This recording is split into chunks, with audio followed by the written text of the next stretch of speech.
7টা লক্ষণগুলোর মাধ্যমে আল্লাহ আপনাকে জানাচ্ছেন যে আপনার দোয়া কবুল হয়েছে। আপনি অনেক অশ্রুসিক্ত হয়েছেন, নীরবে অনেক দোয়া করেছেন, আল্লাহ এক এক করে সেগুলো শুনেছেন। আল্লাহ আপনার প্রতিটা দোয়ার উত্তর দিচ্ছেন, শুধু লক্ষণগুলো চিনতে হবে। আল্লাহ কখনো নীরব থাকেন না।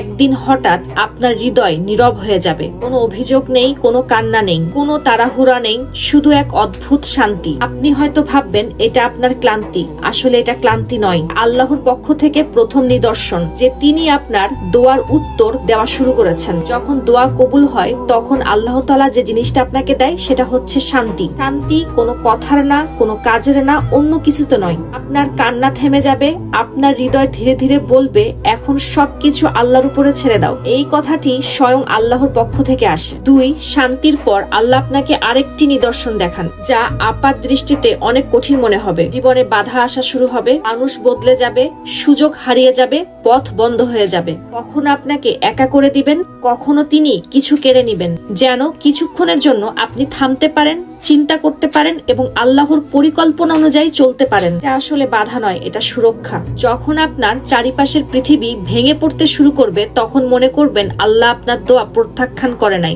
আপনার দোয়া কবুলের পথে। এই নিদর্শনগুলো আল্লাহ তাদেরকে দেয় যাদেরকে আল্লাহ চুজ করে, পছন্দ করে।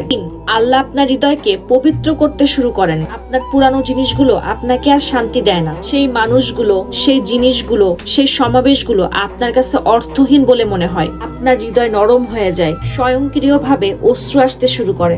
আপনার প্রতিটা দোয়া নতুন শান্তির দরজায় নিয়ে যায়। 4, কিছু মানুষকে আপনার জীবন থেকে সরিয়ে দেন যারা আপনার ক্ষতি করে, আপনার গন্তব্যের পথে বাধা হয়ে দাঁড়ায়। তাদেরকে একে একে দূরে সরিয়ে দিতে থাকে। সেই সব মানুষকে আপনার হৃদয় থেকে আলাদা করে দেন যারা আপনাকে দুর্বল বানানোর চেষ্টা করে। আপনাকে এমন একটা সম্পর্ক দান করেন যেটা আপনাকে শক্তিশালী করে তোলে। কখনো কখনো আপনার জীবন থেকে কারোর দূরে সরে যাওয়া আল্লাহর দোয়া কবুলের একটি আলামত, যেটা আপনি বুঝতে পারেন না। তখন আল্লাহ সিদ্ধান্ত নেয় কাকে আপনার মাঝে রাখতে হবে আর কাদের থেকে আপনাকে রক্ষা করতে হবে। 5, আলোর আবির্ভাব। আপনার সবসময় মনে হবে আল্লাহ আপনার সব কথা শুনছেন। আল্লাহর কাছে দোয়া চাওয়ার সময় আপনার আগের মতন আর অস্থিরতা কাজ করবে না। আপনি শান্তির সাথে দোয়া করতে পারবেন। আল্লাহ আপনার ভিতরে একটা বিশ্বাসের বীজ বপন করবেন, আর এই বিশ্বাসটাই হচ্ছে দোয়ার রুহু, যা আপনার হৃদয় থেকে পাপ পরিষ্কার করা শুরু করবে। আপনার হৃদয়ে বিশ্বাসের আলো জ্বলতে শুরু করা,